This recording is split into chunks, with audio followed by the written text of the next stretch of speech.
Hoy, lumabas ka! Hoy! Ba? Tao ba dito? Ba? Bakit kuya? Ang bihira ka naman, kuya. Yung hayop mo. Pinarwisyo yung bakura namin eh. Bakit? Hindi mo tinatali na maayos yung Ba, nakatali na maayos siya. Nakatali na maayos siya. Nakatali na maayos na kalpas nga. O, tinali ko na maayos. Baka nakalpas lang. Nakalpas nga. Naperwisyo yung bakura namin, yung mga tanim namin gulay at saka mga halaman, nadali. Oy, ba't sa akin ka magagalit? Ah, syempre hayop mo yun. Ay, kasalanan ko ba makalpas yun? Ha? Kasalanan ko ba makalpas yun? Hindi mo kasi inaayos ng tali yung yung hayop mo. Nakatali na maayos yun. Eh ba't nga nakalpas? Aba, hindi ko alam. Baka nakakalas. Kayo pinapayagan na kayong itali dun sa kalapit ng bakura namin, tapos ganun lang.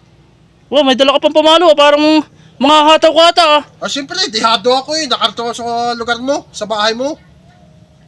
Lumabas ka, hindi. Lumabas ka dyan. Ay, hindi, hindi. Hindi. Lumabas ka dito. Mag-usap Mamaya tayo kung ng ano pang maayos. gawin mo. Mamaya kung ano pang gawin mo sa akin. Tapos may dala ka pang pamalo. Hindi. Lumabas ka dyan. Ayoko. Tapos ako masisisiin mo yung... Oo, kaakin nga karabaw yun. Pero itinali ko yun na maayos. Itinali na maayos. Oo. Pero nakalpas. Eh, lagot yung tali. Ay, baka may nakalagot. May naglagot nun. Katibay-tibay na lubid nun. Tinignan namin, gapok na yung tali mo. Aba, matibay yun. Ayos-ayos yung alaga mo. Hindi mo man lang maibili ng bagong lubid. Nakakapurwisyo kaya. Ay, paano makakabili ng bagong lubid? Ay, wala pa naman kaming ginagawa ng aming karabaw. Wala pa kaming hilahin. Wala pa kayong hilahin.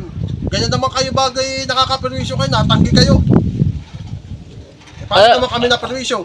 Alam mo kuya, edi pag-usapan na lang natin yan. Hindi yung ganyang may dala ka pamalo. Tapos parang gusto mo manakit ah. Hindi nga eh. Pakipag-usap ka sa akin na maayos. Lumabas ka dito.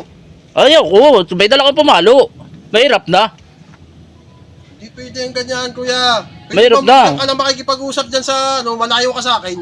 Mas maganda yun narito sa madaling makapasok sa pinto. Mamaya kung anong gawin mo. Eh ano gagawin natin doon sa kalabaw mo? Aba, itatalin ko na lang ulit. Pag nadaan yung kalabaw mo doon, nagpuputik yung daan namin. Aba, doon lang naman talagang daan ah. Bakit? Wala may bandaan doon. Meron naman daan sa likod na. Pwede ka naman dumaan doon sa likod, pero doon pa sa harap, nasisira yung daan. Aba, Kalubog-lubog yung lupa doon. ay talaga naman permanente ng daan dati yun na. Tapos pag naghihila pa kayo ng kukulamber, doon din kayo dadaan. Sinisira nyo yung daan eh. Ay, hindi, bakit sa inyo malupa yun? Hindi, pero daan yun. O, hindi, tama nga, doon nga namin pinadadaan. Hindi, lumabas ka.